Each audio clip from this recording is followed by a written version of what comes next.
people asking, what is the secret? What is no secrets. Just do it. Just freaking do it. It's not good. It's not okay. So I have to do something with this. It's always about the risk. Everything about the risk. Since we're women here, so we know it's a risk even to get married. Because I think that all of the people are trying to find support. Yes, no support. No support from husbands, no support even from parents sometimes. Better go to Pharmbills. In your business, I know that you using AI a lot. AI, it's something demonic that coming after their jobs and they want to replace them. Maria, big business, that means male business. I cannot be honest 100%. So again, go and create your own space. When your colleague, somebody just tried to push you out from the project, from the business, and what did you do? Wow. Wow. I will share it with you. Hello, everyone. Welcome to my YouTube channel. My name is Liliana Krutonok. I'm founder of Trans company. And today I have an incredible guest, Maria Treibich. Maria Treibich is CEO of Pharmbills company, and she's mother of 4 kids. Maria, thank you very much for coming. Could you maybe introduce yourself, tell something about you, your job, your family? Oh my God, Liliana, thank you so much for having me here. Usually I don't do interviews, but it's a privilege to come to your YouTube channel and meeting here in such a nice and cozy environment. So yeah, hello again. My name is Maria. As of now, I'm a CEO of Pharmbills. Pharmbills is an international company. We have over 1,300 employees. Maria, you built an international company in a foreign country. You moved with, that time, I think, 3 kids. How it even possible? Can you share with us this experience? For me, it's incredible to understand. Wow, thank you so much for asking that question, because now I have to think and reflect a bit. But to be honest, I moved many times. When I was younger, I moved to China. And I built a business there as well. Then I moved to Prague. And then I moved to Ukraine with 3 kids. Yes, you are totally right. I relocated there. I do think that I'm very much connected to my essential self. And I'm passionate about what I'm doing. So I never ask myself, I don't want to label genders, but with women, which I really like and appreciate, in myself, and I know your story as well, and I can see it in you, regardless to what's happening in the world, in the family, relationship, business, markets, when you have a decision, you move immediately, you move fast. And in the end, when you're looking back, you're always a great leader, you're a happy mother, you're a great friend. And then, people asking, what is the secret? What is... No secrets. Just do it. Just freaking do it. When you have an idea, you feel it here, move immediately. That's it. Wow. Incredible. Thank you very much. I remember myself when I moved to Czech Republic. I was 22. I was married. We were 2 with my husband. And for me, it was also a very hard time. I remember, you know what? I remember one thing. It was just a feeling. It's like there is a river going very fast, and this river is Czech life in Czech Republic. And I'm just staying and looking on this river, And when I got this feeling, I told myself, it's not good, it's not okay, so I have to do something with this. So from that point, or from this moment, I started to be more active with local people. I started to learn Czech language and so on and so on. So this is my experience. Great example about the river. And yeah, I can definitely see you building a ship and navigating the ship through the river. Yeah, thanks for sharing that. Maria, in one of your interviews, you told that you are not following the market, you're just creating the market. But this should be a huge risk. How? It's always about the risk, everything about the risk. Since we're women here, so we know it's a risk even to get married. Yeah. And sometimes it's the bigger risk than just creating a new niche and new market. I remember reading a book many, many years ago. I think it was 23 years ago, by writer named Werber. And he was talking about ants. And I realized that if I don't want to be part of the system, I don't want to be, and something that I don't like in people or in businesses or in leaders, I just have to build something on my own. For that purpose, I have to create an environment, and that's it. So it's less about the risk. It's always about risk mitigation, business continuity plan. Yes, you have to have the skills, but as I understand, this podcast is not about the corporate life or the skills we're getting in the university, in the boardroom of directors. This is something that when you're connected to your true self, and then the risk, out of the risk become magic. Wow. But how did you understand, or what time, in which moment did you understand that you should be more connected to yourself inside, or I don't know how to tell, but this is very interesting point for me, also impressive, because I think that all of the people are trying to find support, going to psychologists, going to friends, talking about the problems. My point of view is, but it's very fresh point of view, that support you can get only inside. Do you agree with this? You just told it. Yes, 100%. And this is a great reflection. From the very, very young age, I sort of felt, I'll not tell you outsider, but different. And I never tried to fit myself to the system, and not in the school, not anywhere. I learned to be disliked, like literally when you are standing out or you are not part of the system, you are disliked. So I learned it, maybe even the hard way. And now going forward, when I see and read biography of great leaders, CEOs, majority of them, they are successors of someone. They had a leader. They had someone to support. We were born in that time when we had no leaders, no supporters. And in my life, I never had a successor. It wasn't easy. And maybe if we will meet to the next podcast, we will talk about private lives. But I never regret of not doing something. I better make mistake than doubt my mission, vision, and feelings. Amazing. But you told next podcast we will speak about private life. I have some questions on you even for today. If we are talking about support, may I ask you regarding your husband, did you receive enough support making your way? Oh my God. If I will answer you honestly and I will tell the truth, you will get a lot of negative comments under this video. And they will call us feminists and they will label us... Interesting. Let's do this. It's not a secret. I'm married for the third time. For me, it's not a secret, but for for people who I suppose watching us, yes, Maria has 3 husbands. You know what? Not 3 husbands. I have only one. Oh. Yes, I have only one. This is my third husband. I had previous marriages, let's call it this way. It's very much important to understand how you call it inside. Yeah. Previous marriages, but I have incredible kids. Incredible kids. I have 4 kids. And definitely, as I mentioned before, I never doubt my feelings. If I don't feel right, if I feel frightened, oppressed, some negative emotion, I will give it one chance, only once. I never give a second chance. So yes, I was divorced twice, heavily. It's always unpleasant. But reflecting back and even looking at my children, my oldest one, she told me, Mom, my oldest one, she's 20 years old. She said, Mom, I'm so proud of you. You were never discussing my dad behind his back. You was always telling he's a great dad.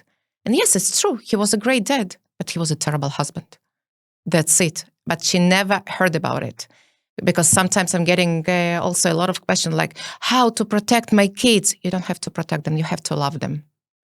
And when you love them, you give them directions and not instructions. Okay. Your life, for me, it's very interesting, impressive way, really, with private part of your life, with professional, building a company, a huge company with a lot of people. You are leading a lot of people. And I know some of them, smart people with the vision for the future. It's amazing. What was the turning point for you? The moment when you understood that your life is changing and there is no way back and you need to change your way? It's a very interesting question, because if it weren't you right now talking to me, if it was my colleague from Harvard Business School, I would answer professionally that gradually things changed. I gained more skill. I learned how to navigate. I understood the title doesn't matter. It's only about leadership and communication with the people. And as you mentioned, right, it's a huge company as of now, but the people, the first hires of 10 years ago, they're still with us. And yes, you know them. I love them with all of my heart. And sometimes people are saying to me that I treat them as a children. It's not true. It's not true. I have a privilege to get great education, to be exposed, to meet very interesting people. So what I'm doing, I'm just sharing this experience and giving them a bit of navigation and shaping, and the rest they are doing by themselves. If we are talking about the company, from the very first day, we have the company is built on values, which is trust, ownership, responsibility, adaptability, and flexibility. We know it by heart. And all of the decisions, all of these 1,300 people, when we make a decision, they are relying on the values. When you have embodied values, so by default, you have strategy, vision, mission, everything. We start from the values. But there was a turning point. In my life. It was 12 years ago when my son was diagnosed with autism, severe autism. Oh. And yes, I still remember that day. I didn't want to accept it.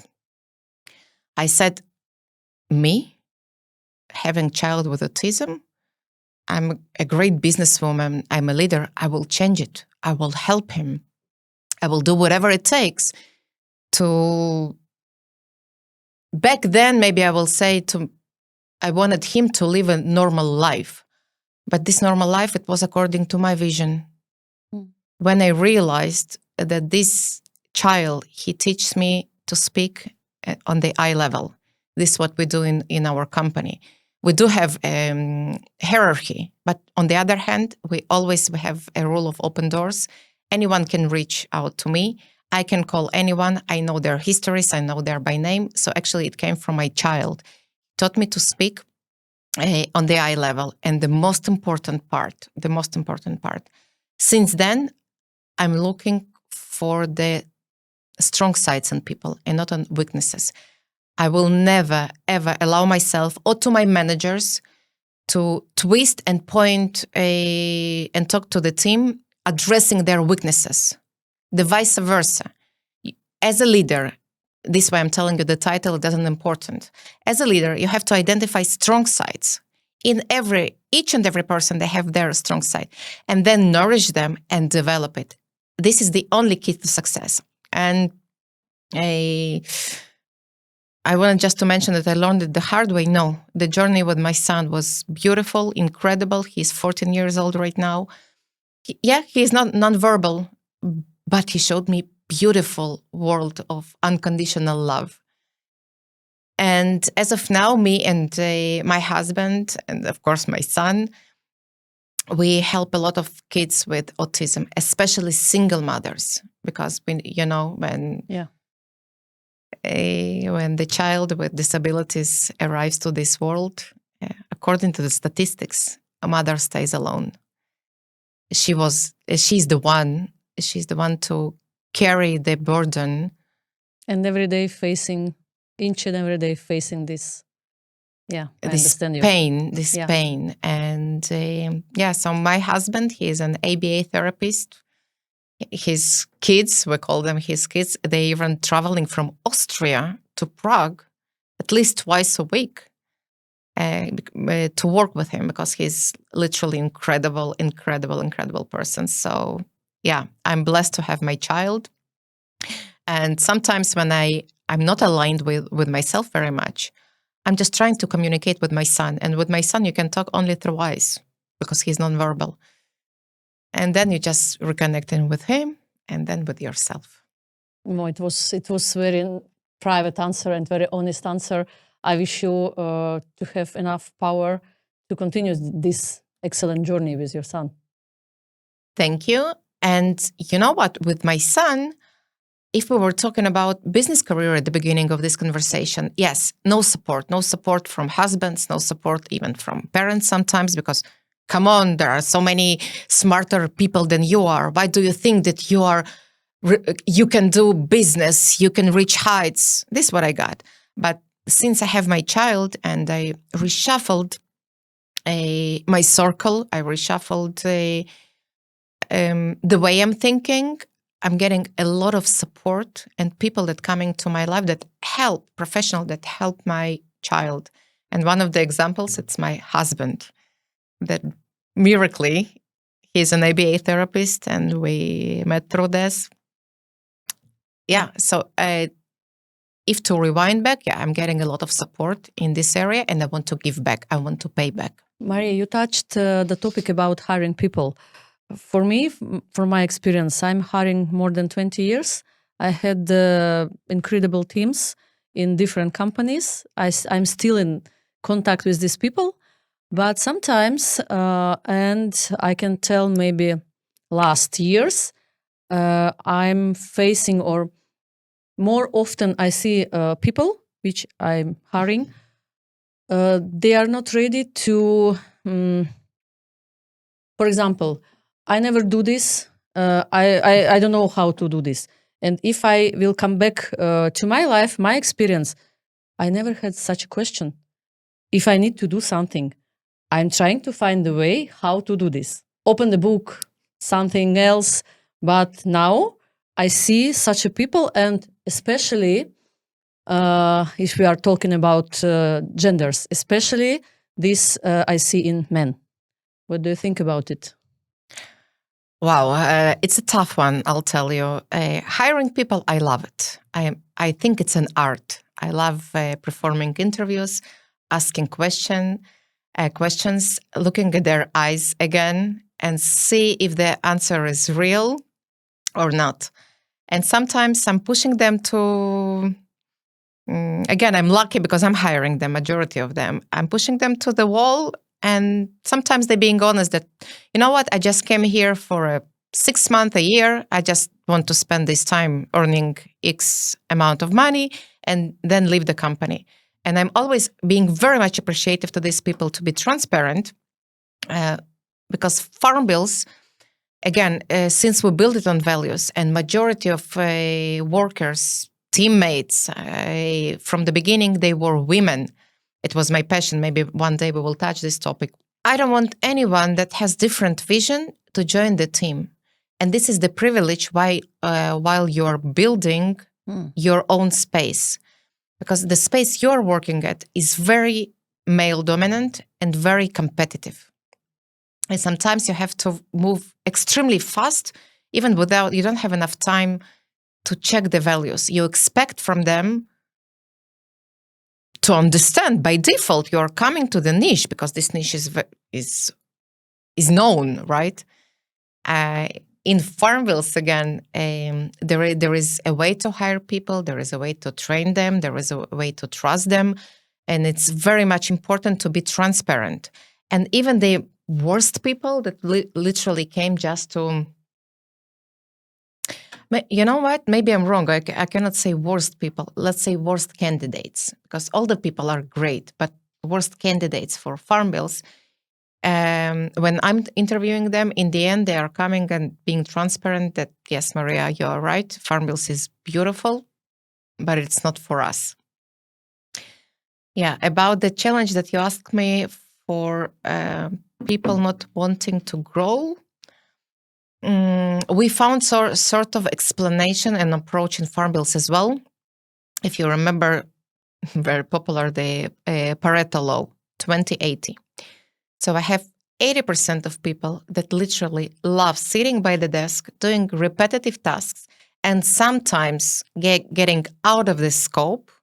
And I have 20 people of crazy women that travel all over the world, talking to the customers, building new products, identifying gaps in the business. They're literally leading such a huge business. So this is the answer. Try to let those people, the 80%, try to give them space. And maybe just let them know that logistics, it's not for you. Better go to Pharmbills. Exactly. You know, we have in our business, we have, it's like a joke. If you come to logistic and you stay during 6 months, you will stay forever. So, and this working, you know, this really working. But next question to you regarding your company also, and regarding AI. For example, in logistic, we are using an AI, but very in some, for example, to select messages, to select inquiries, to choose for concrete inquiry the best supplier. But that's all. In your business, I know that you using AI a lot. This is first part of question, when and how. And the second, you promised that if in your company AI will be implemented, nobody will get fired. Right. Great. Yes, I made this statement. I made this statement in the beginning of the year when I realized that people are in uncertainty, and AI, it's something demonic that coming after their jobs and they want to replace them. So I was thinking a lot, and I was working on a framework, how to implement AI in Pharmbills, how to make sure I don't get a lot of pushbacks. And again, as we discussed, for me, it's very important for people to feel safe. It wasn't easy to make this statement. Just realize I'm the CEO, but I have a board of directors. And you know the tendency, people are being fired over AI, right? Because let's say you have layoffs and AI is replacing. And back then, in the beginning of the year, it was terrible. Like hundreds of thousands of people were fired. Again, about ownership and responsibility, I made this statement. I came up with framework. We discussed with all of the people in Pharmbills, all of the 1,300 and over, how do they see themselves working with AI tools? Don't forget, we're in very regulated and compliant system because we work with sensitive data. Some of them, I got answers like, you can reduce my salary, but don't make me to work with this demonic AI. You can, yes, please don't do it. Please don't make it. So I told to myself, okay, majority of those people, they're from the start with me. And this is, by the way, the ones that we discussed, that 80% of the people that really, they just enjoying to do their work. So again, we spoke with the management team. We decided, okay, we don't touch these people. But since we're responsible for them, and our responsibility to make sure they will be successful, not during the next 2-3 years, but they will be successful for the next 20-30 years of the career, we decided to give them the power to build AI. Interesting. Yes, AI agents, to use AI, to measure, and step by step, those people, they adopted this AI. It's not only AI, AI, it's very general. It's not only the GPTs and vibe coding and Claude, which I really like. Come on. I don't know what I did like 1 year ago without Claude. Claude But- is also my best friend now, Yeah, but somehow we're here, right? Yeah. We build our companies, we build our families, we have incredible life, incredible people around us. We do what we love. But yeah, for the past year, I have Claude. This is true. So we had an early adopters of AI, and those are the one that right now they're leading the R&D department. And the future of they're really shaping the future of our industry. And we have AI lovers, we call them. They just using AI for pleasure. For pleasure. And they deserve it. They deserve it. And all these slogans, AI is not here to replace you, but you're going to be replaced by people that use AI. I remember days when we used faxes. I remember creating my first email. Come on, I didn't like it as well, right?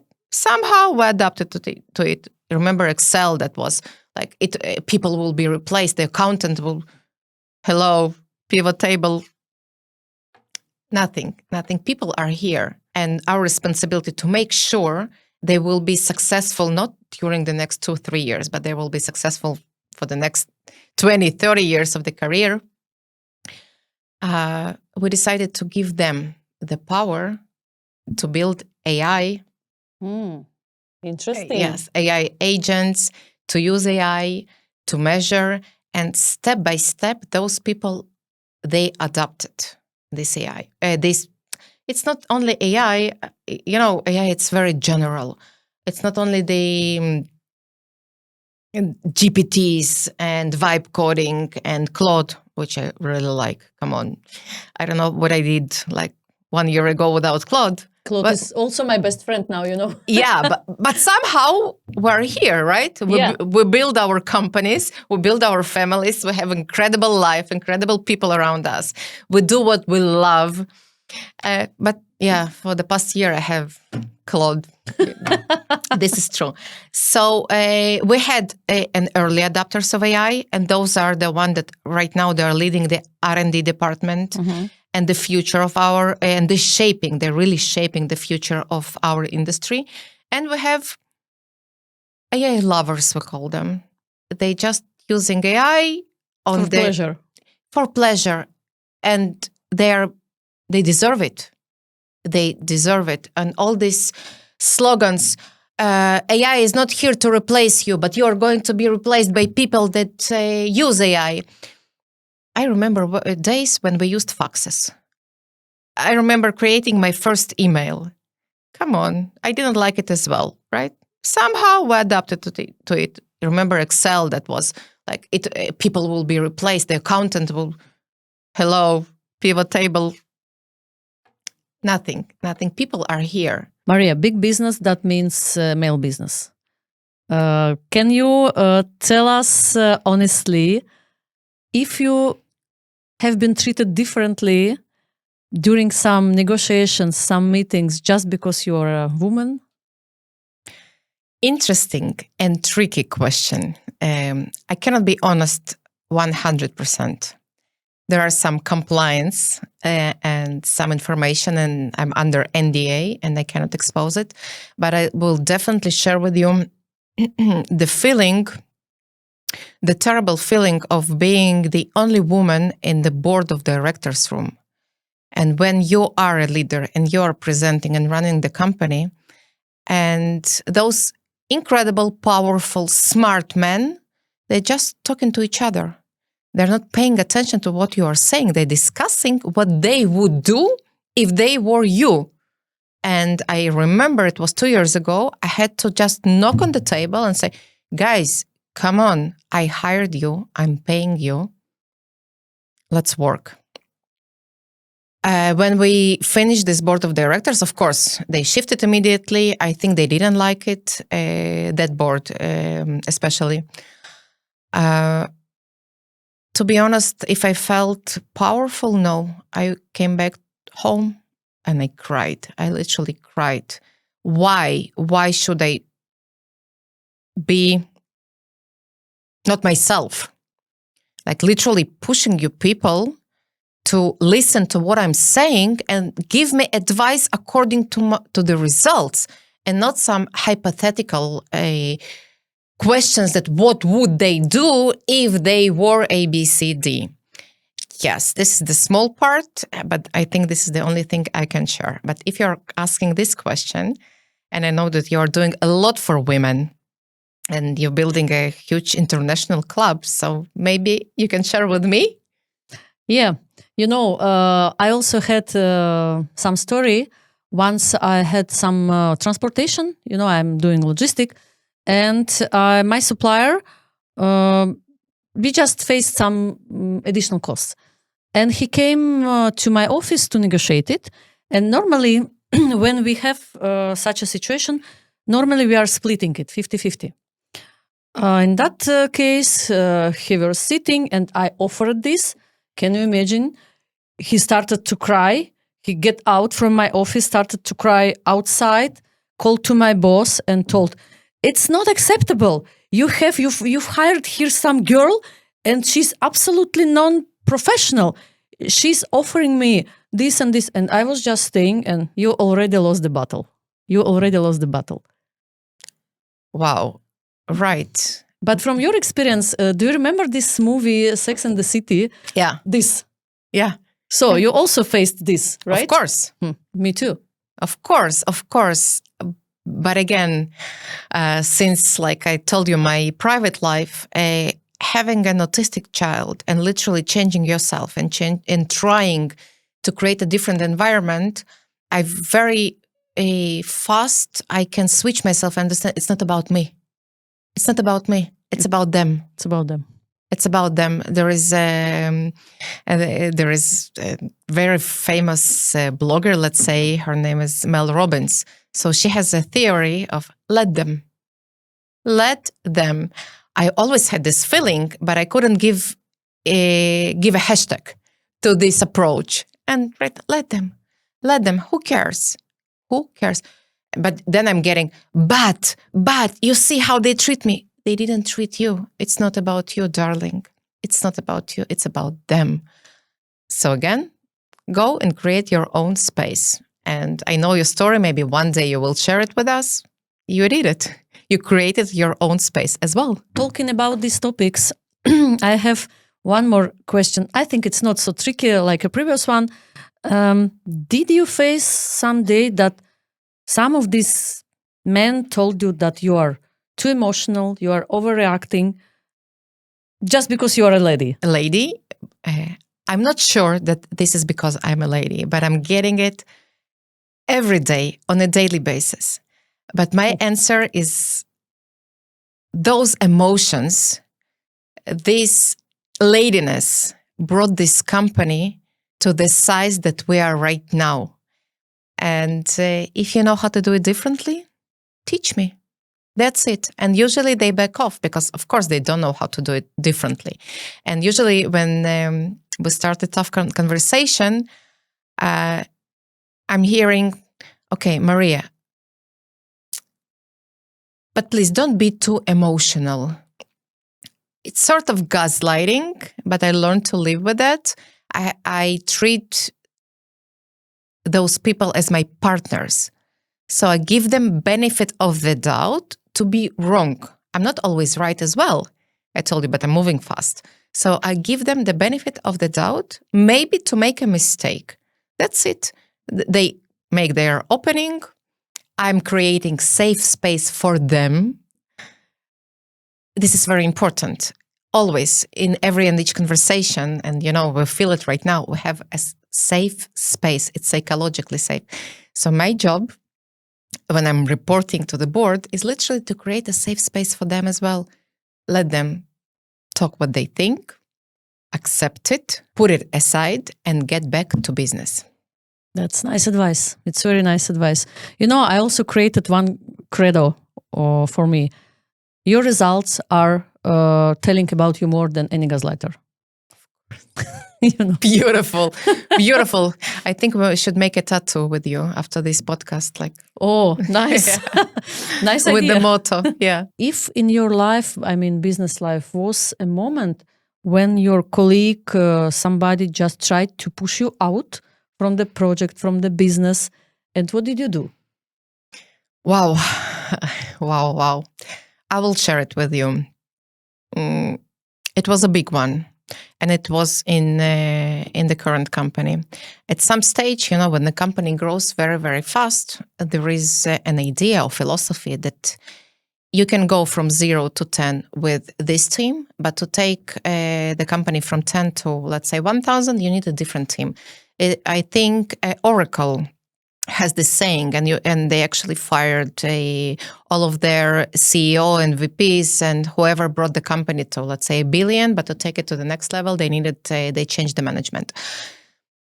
I faced the same situation, literally the same. It was extremely painful because, as you know, and everybody knows, I'm so much attached to the people and what we're creating in Pharmbills and to our clients, because we literally serve them. It's about serving. It was painful, and I was pregnant back then.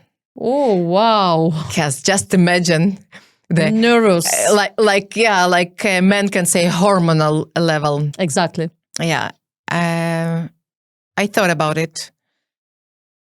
I came to my partners and I said, listen, you remember the King Salmon and the case with the baby and the biological mother and the fake mother? And you remember that biological mother gave up on this baby for the sake of this baby not being teared apart. And this was my saying. I said this story, and I will step aside for the sake of the company, because maybe there are other people that can do much, much better. So I negotiated my exit. I accepted it. A few months later, they came back to me and said, Maria, please take the lead. Do it, run the company, and let's hope for the best. So finally you won. I didn't compete. Oh. I didn't compete, not with them, not with the business. I made this, and I will not call it sacrifice. I think it was a wise decision. This is why we read books. I know you love books. And our suitcases are full with the books because we're old-fashioned. We are not reading from Kindle. We read the paper. Old school. Yeah, old school. So yeah, old-fashioned, old school, whatever. We're not inventing anything new. Everything was written and created before us. We need to be smart and wise to learn. And again, it wasn't about competing or winning. And it's not about sacrifice. Benefit of the doubt, that's it. But Lily, I remember the times when you were chased and are exposed. They tried to expose you by your former colleagues because you did compete in their space. And they were threatened by a young, beautiful woman. I remember the story. It was very famous here in Czech Republic. Could you share this? Yeah, I will try. It also was very crazy story and crazy situation for me. And I was deeply touched with this. I was called like a spy in a national Czech newspapers. Can you imagine this? And it was done by my former colleagues from my work. That time I was deciding to stay in the company or to go outside to continue my growth and continue to go my way.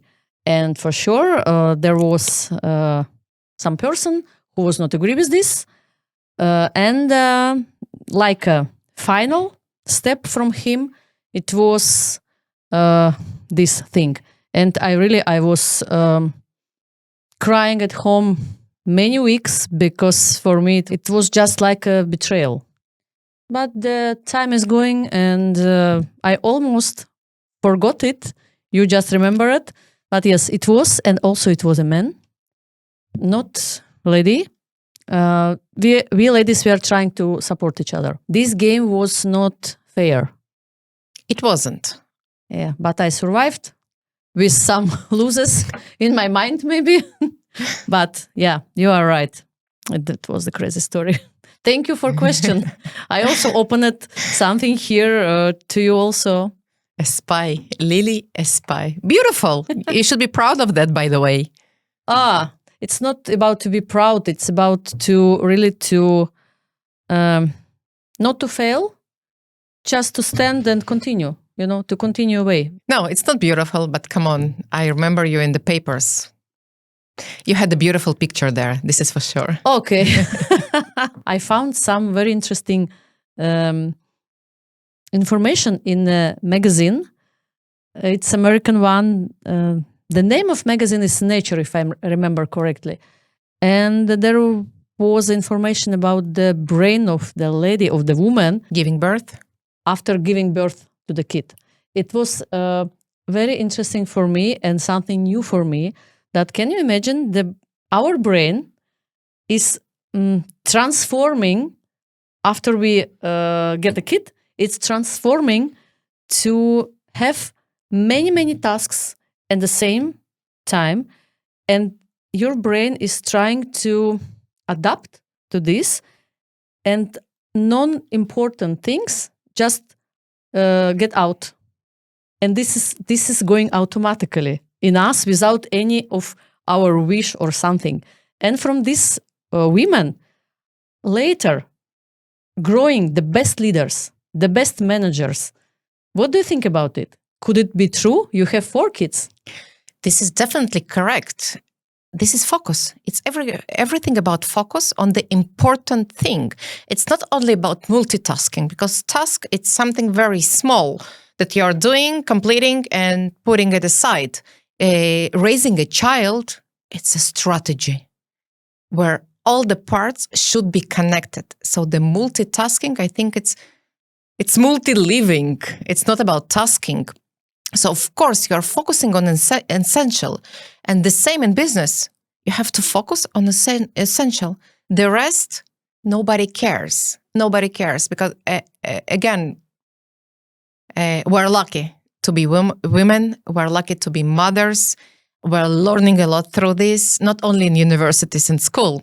So we have a constant learning way how to communicate, how to support, how to create success, or sometimes just to stand away and give the business, people, kids to learn their path of growing. You mentioned university. I know you had a dream. If you can, or I can open this topic, you agree? I know that you had a dream to go to Harvard. Yeah, it was my childhood dream. And recently this year, I graduated from Harvard. Nice. Congratulations. Thank you so much. It's still, I'm not sharing it a lot. I'm not posting it online, not in LinkedIn, not anywhere, because it was done only for myself, for me, for that Maria, for Maria that had a dream many, many, many, many, many years ago and couldn't afford such a luxury for many, many reasons, not only financials. I graduated recently from Executive Leadership Program, AMP 210 from Harvard, which I'm very much proud of and excited. But I'll tell you, the first day, when we were having conversations with our professors and coaches, they were asking a very simple question. It was about logistic, but they never called it logistic. They asked how long, they asked us, how long it took you to get here. Somebody said 22 hours, somebody said 14 hours, somebody said it's a car drive away. And I realized it took me 44 years to get there. And I answered, I said, it took me 44 years. And I realized I accomplished my biggest dream. And nothing is impossible. Nothing is impossible.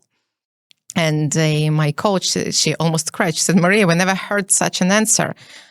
And I answered in front of all of the teammates, this is about being honest with your desires, wishes, and communication. How can you teach people communication when you cannot be honest, when you cannot be open, when you cannot say what you really feel and think at this very moment? Maybe you can advise something to our listeners, especially for women and especially for women with small kids. What can you advise? To stay at home, continue to take care about the child, or to try to build own career, to build financial independence? You know what? It's a very tough question. You cannot give advice that can work for every woman. What we can do in the end of this interview or below the video, we will give a small test, self-assessment test. And we will give instructions how to pass it. So each and every woman, person, it doesn't matter, will get the true answer for herself, for himself, and they will decide, is it good for them right now to be with their child for the next year, or they should go and pursue a career. I will make a commitment. If someone will message you later and say that, Liliana, I did the test. Yes, I'm a mother or single mother, but I want to build a career, I'm promising you to try and hire and review her resume to our company. Nice. Drop your comments. Make the test. You know, from my point of view, this very important to understand, or for the person we are trying to give advice, but it's very depends on the person, and it's very important what do you feel inside. If you are ready to stay home 10 years, whatever, do this. But if you are feeling yourself uncomfortable, it was my story. I was not ready for this, and moreover, we didn't speak about it with my husband. Mm-hmm. So it was just dropped on me. I gave birth to my first kid, and I was forced to stay home. It was just like automatically mentioned in his brain maybe, but not in mine, you know, and nobody told me this. It was unfair.